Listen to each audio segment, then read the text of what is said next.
Hello students, welcome in lecture 4, new topic uses of alga. Student, in last lecture we discussed about some common features of alga and about the reproduction of alga and types of reproduction of alga. Now let us start about the uses of alga. Students, number 1 important use of alga is CO2 fixation. What do you mean by the term CO2 fixation? You know about photosynthesis, means when plants perform photosynthesis, they fix CO2 and release O2. And student, half of the total CO2 is fixed by alga. So it is very beneficial for us. CO2 fix हो रही है और हमें O2 का जो level है वो increase amount में मिल रहा है और यही हमारी रिक्वायरमेंट है. तो फर्स्ट पॉइंट हमारा ये हुआ यूजेस ऑफ एल्गा में सबसे important CO2 fixation. Number 2, increase the amount of O2, because we know when plant perform photosynthesis they take CO2 and release O2. Now third point, alga are known as primary producer. What do you mean by the term primary producers? आप लोगों ने food chain के बारे में पढ़ा होगा, जहाँ पर हम वेरियस टॉपिक लेवल की बात करते हैं. तो कोई भी फूड चेन जो स्टार्ट होती है वो हमेशा कहाँ से होती है? प्रोड्यूसर से. और आपने प्रोड्यूसर्स में किसको पढ़ा है? ग्रीन प्लांट्स को. तो यहाँ पर भी एल्गा है due to the presence of pigment, to the nature of photosynthesis, autotrophic nature, they are primary producers. Means sunlight को फिक्स करने का जो काम होगा वो किनका होगा? एल्गा का. So they are known as primary producers and they form the basis of food cycle. Why they form the basis of food cycle or food chain? Because we know all food chain are start with producers. And in marine aquatic habitat, marine means जब आप oceans की बात करते हैं, sea की बात करते हैं, वहाँ पर भी food chains होती है. तो जो food chain start होती है वहाँ पर जो primary producers होता है mainly वो कौन होता है? alga. So it is known as basis of food cycle. Okay, number 1 CO2 fixer, number 2 increase level of O2, number 3 primary producer. Number 4, out of 70% of species of alga, more edible or eatable alga is Porphyra, Laminaria and Sargassum. Students, ये name और example आपको बार बार बोलने हैं, बार बार याद रखने, क्योंकि NCERT में given है. ओके, पोरफायरा, लैमिनेरिया एंड सरगसम ये मोर एडिबल है. इसका मतलब ये नहीं कि और स्पीसीज नहीं खाई जाती, बट नियर अबाउट 70 स्पीसीज जो नॉन है उसमें जो मोर एडिबल स्पीसीज है वो ये तीनों है. इन शॉर्ट आप इसको लर्न कर सकते हैं PLS. और PLS आपको ध्यान रहेगा, फर्स्ट लेटर से आप याद कीजिए. P porphyra, L laminaria and S for sargassum. तो ये एज अ फूड आइटम भी काम आई आपके, मीन्स खा सकते हैं आप इसको इजीली. और यहाँ पर फोर्थ के बाद हम सीधा 7th पॉइंट पे चलते हैं, क्योंकि यहाँ पर एक यूनिसेलुलर एल्गा का नाम है, दैट इज क्लोरेला. ये स्टूडेंट्स बहुत इंपॉर्टेंट रखता है आपके लिए क्लोरेला, और अक्सर एग्जाम में पूछा जाता है, MCQ में आपके सामने ये क्वेश्चन आता है कि which alga is use by space travellers. जो स्पेस में जाते हैं वो आपको पता है कि हमारी तरह खाना तो नहीं खा सकते, फूड सप्लीमेंट्स लेने पड़ते हैं उनको. तो ये जो क्लोरेला होता है ये प्रोटीन रिच होता है, और प्रोटीन है, फैट है, लॉन्ग टाइम तक हमें एनर्जी देते हैं.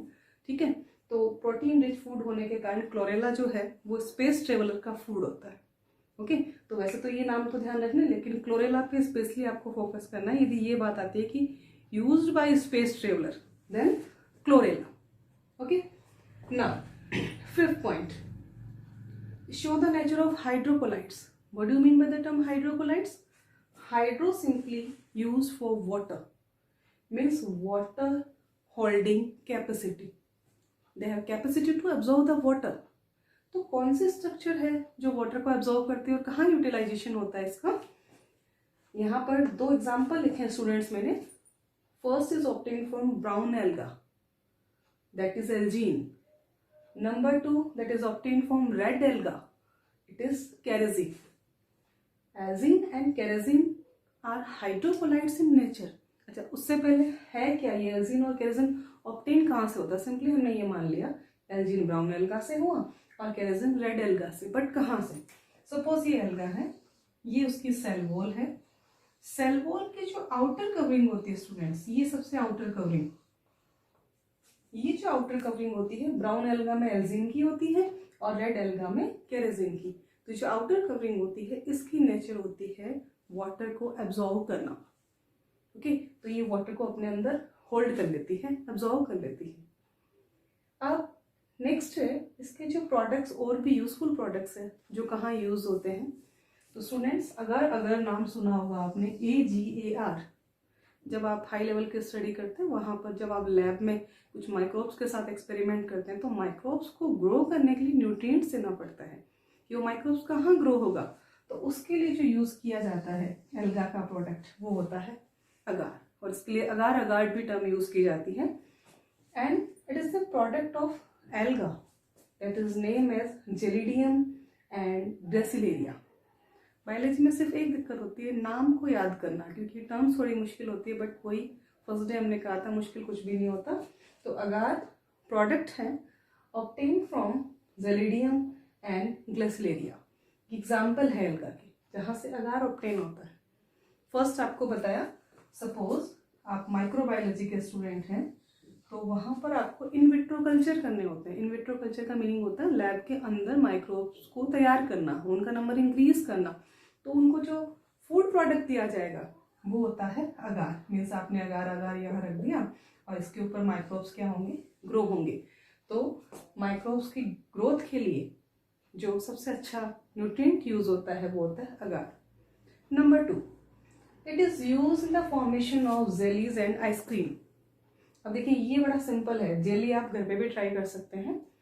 मार्केट में जिलेटिन के नाम से या अगार अगार के नाम से सेशे आते हैं, आप उसको यदि ओपन करते हैं थोड़े ल्यूकवार्म वाटर में उनको डिजोल्व करते हैं यानी गुनगुने पानी में, उसमें कोई भी फ्लेवर ऐड कर दीजिए जिस फ्लेवर की जेली आपको पसंद हो। ओके, तो क्या होगा, हाइड्रोक्लाइड्स नेचर रहेंगी। हाइड्रोक्लाइड्स मीन्स जितना भी पानी डालेंगे ना अपने अंदर एब्जॉर्व कर लेंगे।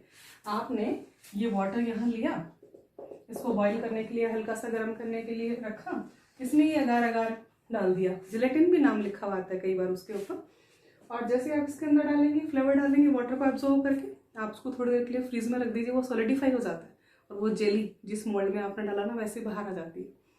तो इसका सबसे अच्छा यूज होता है इन फॉर्मेशन ऑफ जेलीज, और ये इजीली अवेलेबल, आप इसको देख सकते हैं कभी मार्केट में कि जिलेटिन के पैकेट हैं या जो अगार अगार लिखे हुए सेशेस होते हैं वो अवेलेबल होते हैं। उसके बाद आइसक्रीम, आइसक्रीम को थिक करना होता है थोड़ा सा, उसको थोड़ा फ्लेवर देना है या हमें ध्यान रखना है कि जल्दी से उसमें थिकनिंग आ जाए, तो भी कौन सा मटेरियल यूज होता है, अगार अगार। और अगार अगार है ये प्रोडक्ट किसके हैं, एल्गा के। जेली क्यों बनी इनसे, आइसक्रीम क्यों बनी, इनके नेचर के कारण कि हाइड्रोकोलाइड्स ऑफ वाटर को अपने अंदर होल्ड कर लेते हैं। ओके स्टूडेंट, तो ये एक ब्रीफ लेक्चर था on the basis of uses of alga, commercial economical importance of alga। Commercial का मीनिंग है जहां हम उसको अपने पर्पस के लिए यूज करते हैं, जैसे ये जेलीज आइसक्रीम वाले जो एग्जांपल होंगे वो कमर्शियल यूजेस में जाते हैं। अब यहाँ पर एक बार पॉइंट्स को हम रिकॉल करें। Number 1 CO2 fixation, number 2 they increase the level of O2, number 3 primary producer. Why primary producer, okay, because they obtain the sunlight to make their food and provide food to other trophic flavors like primary consumer, secondary consumer and tertiary consumer. Then more edible species, out of 70% of species, that is Porphyra laminaria and Sagums. Number 7 Chlorella, most important because they are eaten by space travelers. Hydrocolloids absorb the water. Agar used to grow the microbes and also used in the formation of jellies and ice cream. I hope student you like my video. If you like my video then please like and subscribe my channel. In next video we will discuss about the types of alga. There are 3 types of alga, that is red, brown and green. So in detail we discuss in my next lecture. Thank you.